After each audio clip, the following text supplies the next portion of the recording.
Assalamualaikum warahmatullahi wabarakatuh. Video kali ini kelompok kami Waalaikumsalam. akan mempresentasikan makalah yang berjudul Sistem Operasi Linux. Makalah ini disusun oleh Akira Cipto Hadi, Fajar Muhammad Dafa, Dumasam Kumara, Muhammad Qaddafi Ali, Rahmat Ibnu Fikri Habibi. Dosen pembimbing kami yaitu Bapak Muhammad Badrul. Langsung saja ke pembahasan bab yang pertama akan dibacakan oleh Rahmat Ibnu Fikri Habibi.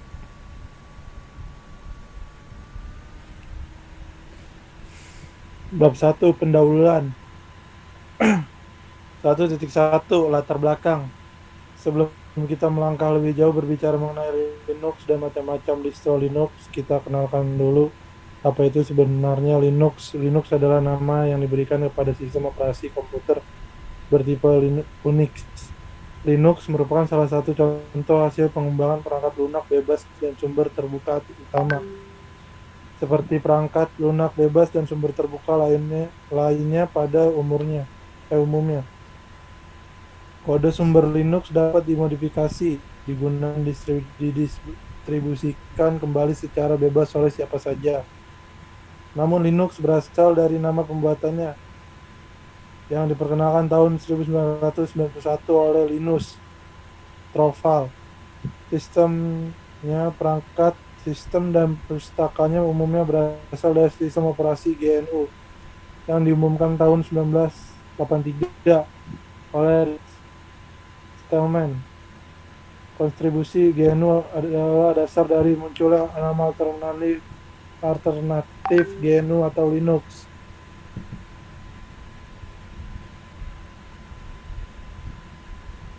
(1.2) Rumusan masalah. Bagaimana sejarah sistem operasi Linux? 2. Apa saja kelebihan dan kelemahan sistem operasi Linux? 3. Apa saja perbandingan distro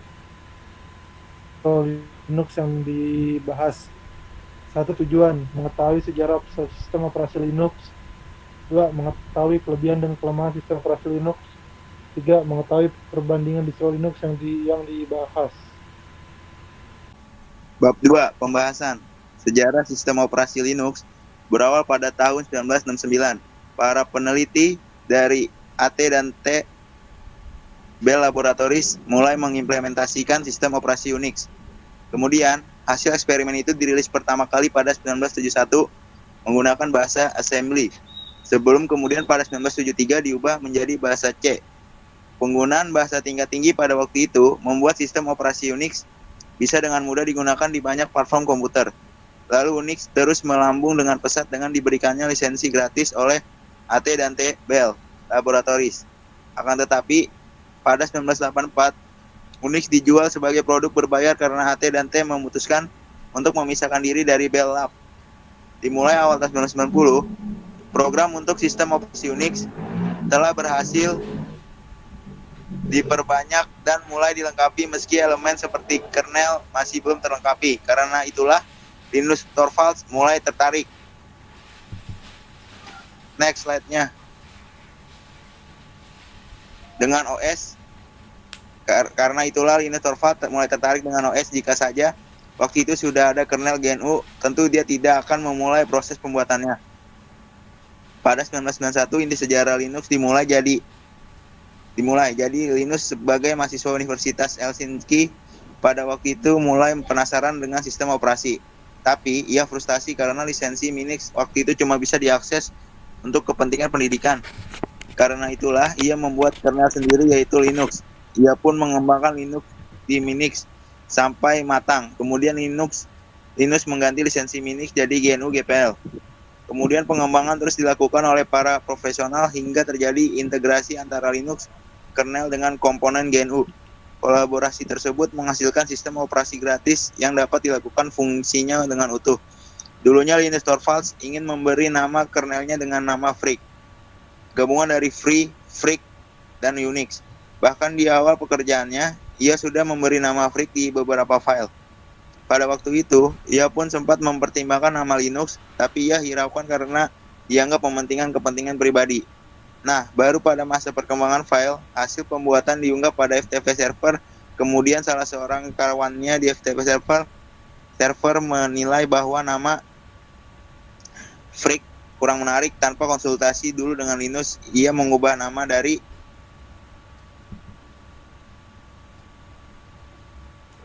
Project menjadi Linux.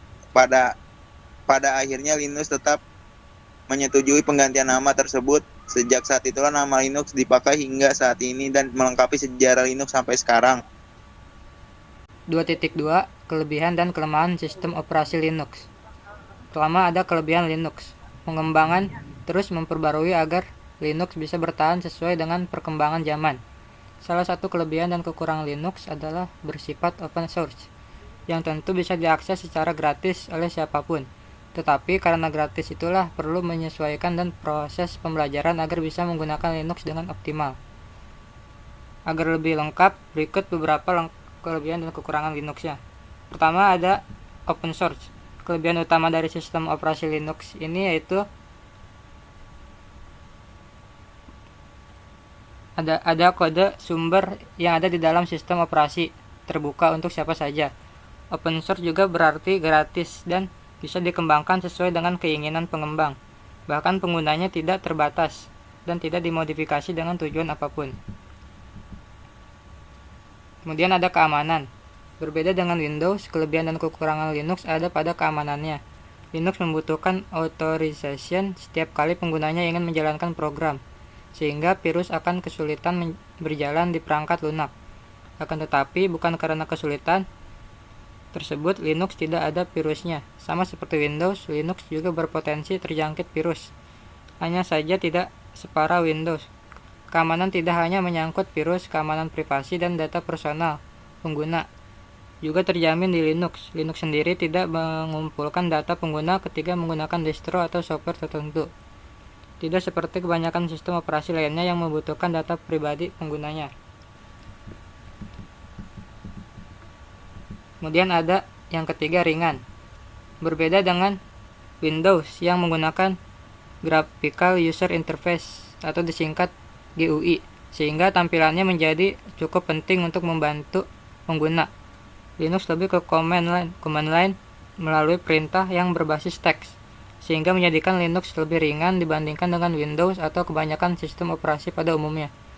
Meskipun begitu, saat ini Linux juga menerapkan GUI dan masih menggunakan command line yang sama, dan tetap saja Linux lebih ringan. Keringanan inilah yang membuat Linux bisa beroperasi di komputer atau hardware yang sudah ketinggalan zaman dan spesifikasi yang rendah. Kemudian kekurangan dari Linux yang pertama, tidak banyak dukungan aplikasi. Sebagai sistem operasi yang tidak begitu dilirik pasar dan orang awam, kehadiran Linux tidak banyak mendukung aplikasi yang banyak dibutuhkan orang. Misalnya aplikasi pengeditan video, gambar, desain, dan sebagainya. Biasanya tidak kompatibel dengan software dari perusahaan ternama seperti Adobe. Hal ini yang menyebabkan Linux tidak bisa dinikmati oleh kalangan tertentu karena terbatasnya aplikasi yang tersedia. Kekurangan yang kedua dari dukungan hardware. Selain piranti lunak, ternyata kekurangan lainnya dari Linux adanya penyesuaian piranti yang keras juga. Laptop atau komputer biasanya memang dikhususkan agar bisa berjalan di sistem operasi Windows. Untuk itu, jika kamu menginstal Linux, pastikan jika drivers hardware bisa terdeteksi sistem. Karena jika tidak, kemungkinan hardware tidak akan terbaca oleh Linux. Misal keyboard atau mouse tidak dapat berfungsi dan sebagainya. Kekurangan lainnya ada di layanan support berbayar. Walaupun menyediakan sistem operasi secara gratis dan bisa dimodifikasi suka hati oleh penggunanya, ternyata Linux memiliki layanan support yang berbayar. Sehingga apabila penggunanya mengalami kendala atau masalah saat menjalani Linux dan ingin menghubungi customer support secara langsung, maka mereka akan mengenakan biaya untuk layanan tersebut. Atau jika kamu mengalami masalah dan ingin mencari solusi tanpa membayar, kamu bisa menggunakan forum-forum yang tersebar di internet. 2.3 Perbandingan distro Linux. 1. Ada Turbo Linux. Adalah salah satu distro Linux yang diminati oleh perusahaan dan perorangan di Jepang dan Asia. Produk berbasis Linux ini dengan kinerja tinggi ini dimanfaatkan untuk pasar workstation dan server, terutama untuk penggunaan clustering dan orientasinya ke perusahaan. Beberapa produk Turbo Linux Workstation untuk desktopnya, Turbo Linux Server untuk backend server dengan kinerja tinggi, terutama untuk penggunaan bisnis di perusahaan e-commerce dan transaksi B2B atau business to business. Kemudian selanjutnya ada Ubuntu, adalah satu-satunya distribusi yang paling populer di Indonesia. Ubuntu merupakan pilihan yang sangat tepat bagi Anda yang menginginkan produk Linux yang mudah digunakan. Ubuntu adalah sistem operasi lengkap berbasis Linux, tersedia secara bebas.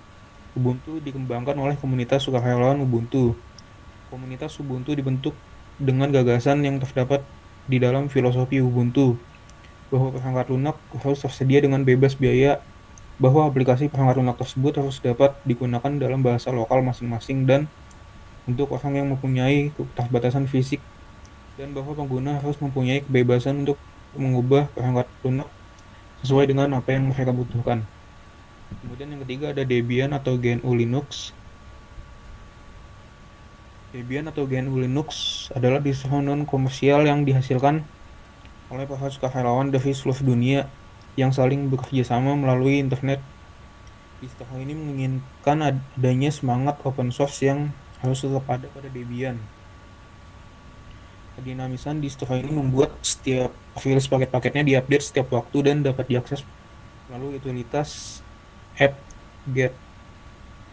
Apt-get adalah sebuah utilitas basis perintah yang dapat digunakan secara dinamis untuk mengupgrade sistem Debian atau GNU Linux melalui apt repository, jaringan arsip Debian yang luas, miris, dan forum Debian yang selalu penuh dengan pesan-pesan baik mengenai bug, masalah sharing, dan lain-lain. Dengan adanya sistem komunikasi ini, bug dan masalah keamanan pada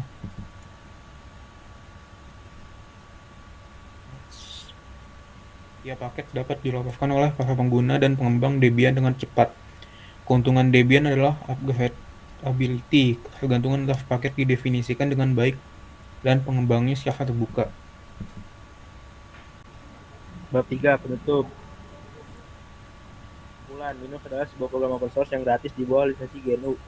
Sistem operasi 32/64 bit yang merupakan turunan dari Unix dan dapat dijalankan pada berbagai macam platform perangkat keras mulai dari Intel hingga prosesor RISC. Linux sebagai program open source yang gratis, salah satu yang membuat Linux pernah adalah karena gratis. Dengan lisensi GNU atau GNU Not Unix, Anda dapat memperoleh program lengkap dengan sumbernya atau source code. Selain itu, Anda diberikan hak untuk mengcopy sebanyak Anda mau, atau bahkan mengubah kode sumbernya. Dengan demikian, dapat dikatakan bahwa Anda dapat memperoleh Linux tanpa harus membayar sama sekali. Jika Anda harus membayar tiap kali install perangkat Linux di lain komputer, maka dengan Linux Anda dapat menginstalnya di mana saja tanpa harus membayar lisensi. Kebebasan yang paling penting dari Linux sekarang bagi programmer dan administrator adalah kebebasan memperoleh kode sumber atau source code, dan kebebasan untuk mengubahnya. Ini berimplikasi pada beberapa hal penting, pertama keamanan, yang kedua dinamika. Cukup sekian presentasi dari kelompok kami. Terima kasih, semoga bermanfaat. Mohon maaf apabila ada kekurangan. Assalamualaikum warahmatullahi wabarakatuh. Waalaikumsalam warahmatullahi wabarakatuh. Waalaikumsalam warahmatullahi wabarakatuh.